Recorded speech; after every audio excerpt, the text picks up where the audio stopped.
Welcome back to The Lion and the Wolf, where ancient wisdom meets modern warfare. This is Lesson 1. Appear strong, even when weak. And if you're new here, you're in the right place.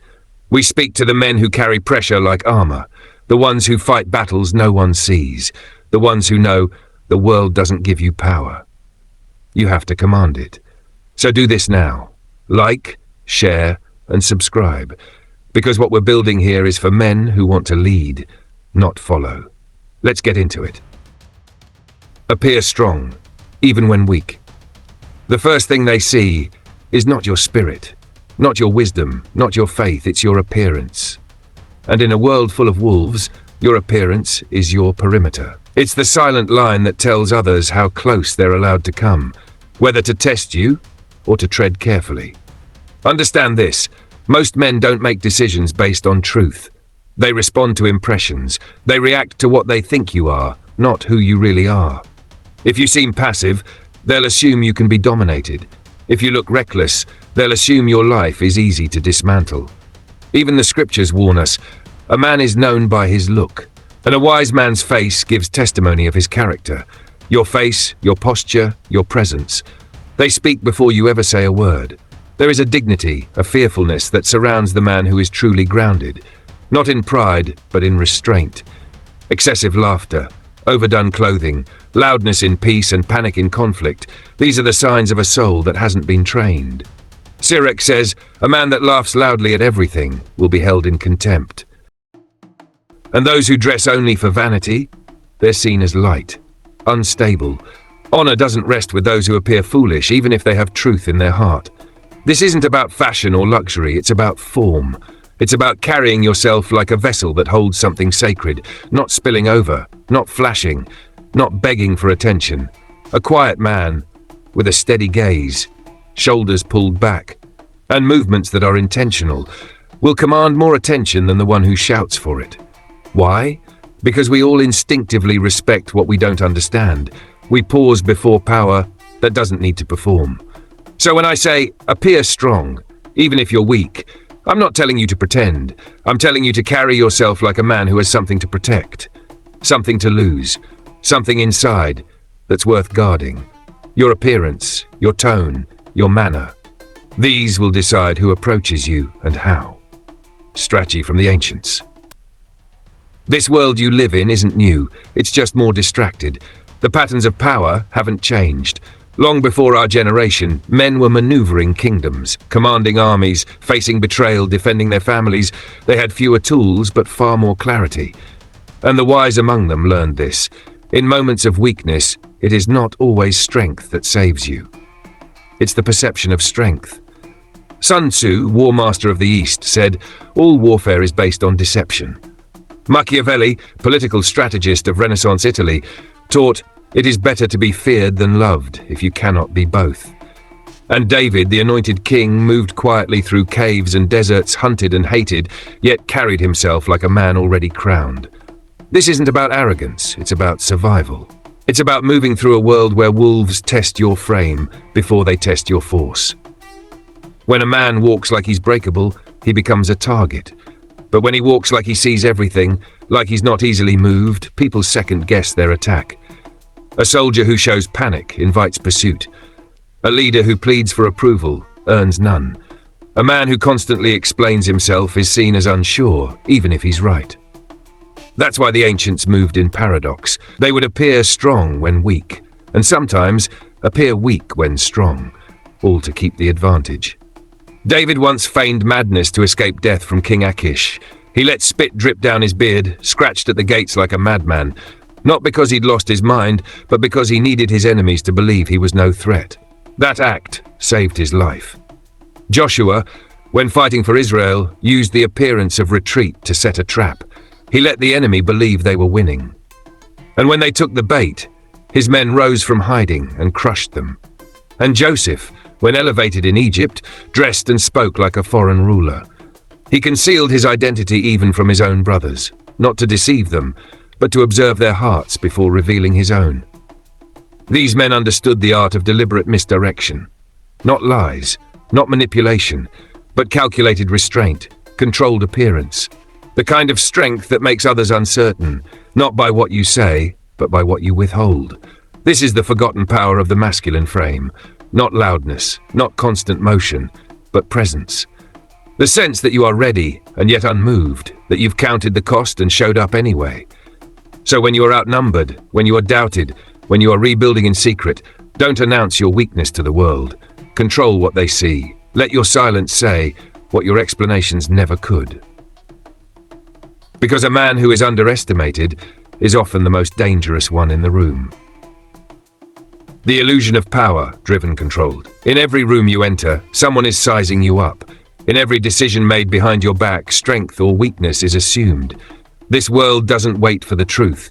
It reacts to what you show, and what you show must be strength. Machiavelli wrote, "Everyone sees what you appear to be, but few experience what you really are." That's not cynicism. That's survival. He lived in a time of betrayal, shifting alliances, cutthroat ambition, and he saw firsthand leaders who looked strong could prevent rebellion, even when they were vulnerable behind the curtain. Perception is your armor.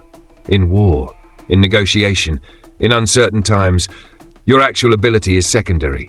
What matters is what others think you're capable of. You don't need to be invincible.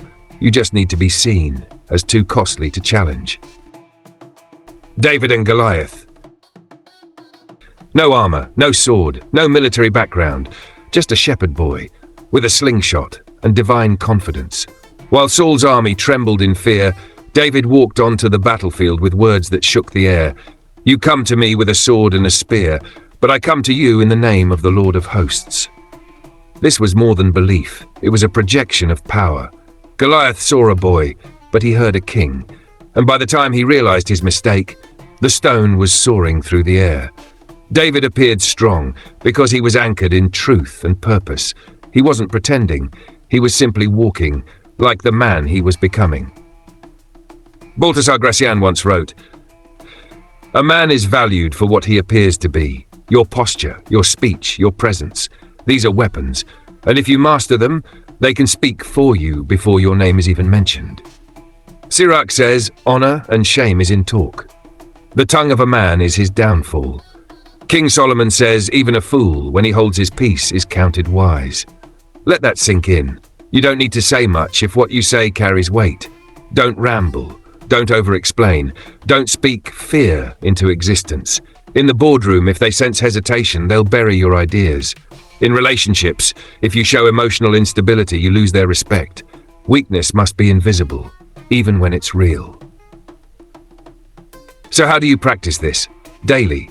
Start here, posture. Stand like a man who's survived something, shoulders back, chin up, no slouching. Tone. Speak slowly, don't rush. Let silence do some of the talking. Presence. Walk into a room like you belong. Not with arrogance, but with awareness. Mindset.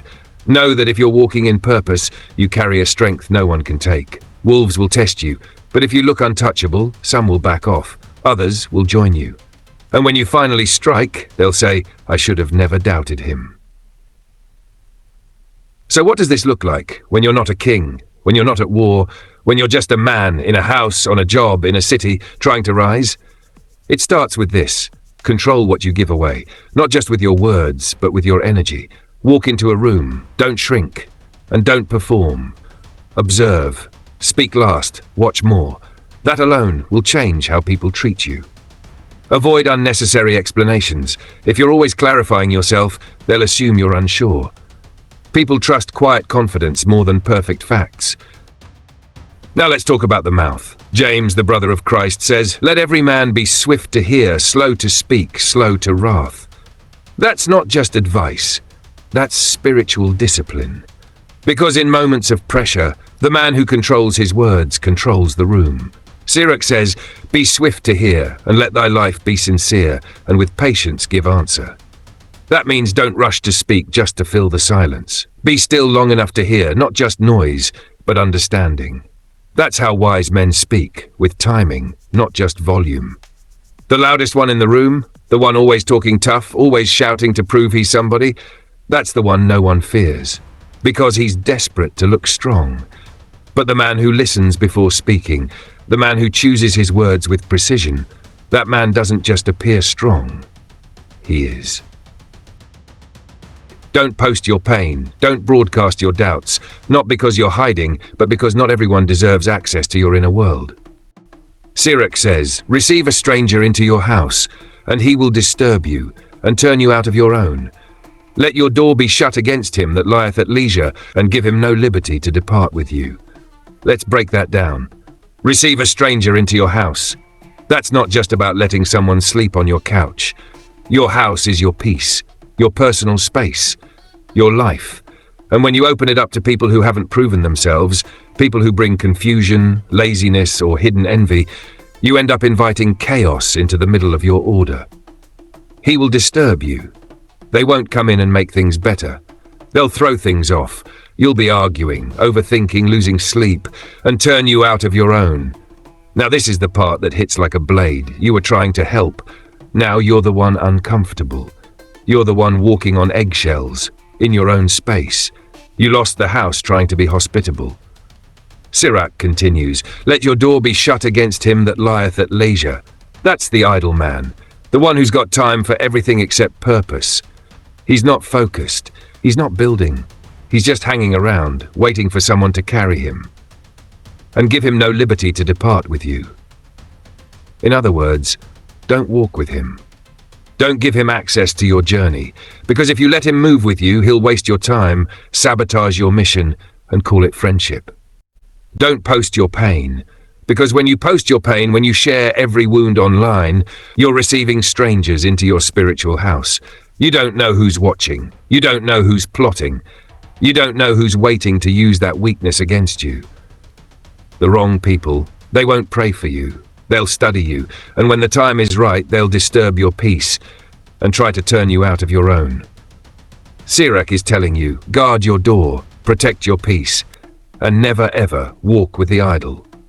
If you're broke, dress clean, speak well, move like your time is valuable. If you're tired, breathe slower, keep your voice calm. Sit like a man with a fortress behind him, even if all you've got is 4 walls and a vision. Let your enemies wonder how you're still standing. Let your friends feel safe in your presence. Let the unsure parts of you become steady through repetition. This is not about being fake. It's about being deliberate. You don't show up as what you feel. You show up as who you're building. Even in your weakest moment, you can stand tall. You can lock eyes. You can control your breath. That's how you appear strong, even when you're weak. Not with noise, but with discipline. Not with ego, but with edge. Not with armor, but with clarity. You may not feel powerful right now. You might be broke, alone, worn down. Maybe the ones who should have had your back walked away. Maybe you've made mistakes or been blamed for things you didn't do. But none of that changes this. You are still a man. And the Most High does not build weak vessels to carry great purpose. Every man who was ever chosen was first broken. David was chased like a dog. Joseph was sold like a slave. Moses fled like a criminal. And yet all of them, in the end, stood in power. Not because they chased validation, but because they moved like men who had already been chosen. So when you step out the door, walk like the Almighty is still writing your story. When you speak, speak like your voice shapes the room.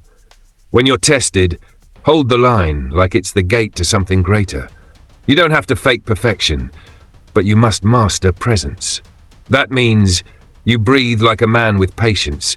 You walk like a man with weight. You sit like someone who knows the tide will turn, and when it does, you'll be ready. Stop announcing your pain. Stop chasing people who left. Stop broadcasting what hasn't happened yet. Keep your frame. Guard your face. And let your silence make people wonder what you know. You are not here by accident. You are not here to whine. You are here to build. And that starts with how you carry yourself when no one's watching. This isn't about pretending to be a lion. This is about remembering that you already are one. And if you are weak today, you won't be tomorrow. Not because you hoped for it, but because you walked like it was already done. If this message spoke to your spirit, subscribe to The Lion and the Wolf for next week's Power Principle. Coming next, the power of controlled cruelty, why mercy alone will break you. In the comments, tell me, who's one person that commands respect without saying a word? What do they do differently? Let's sharpen each other.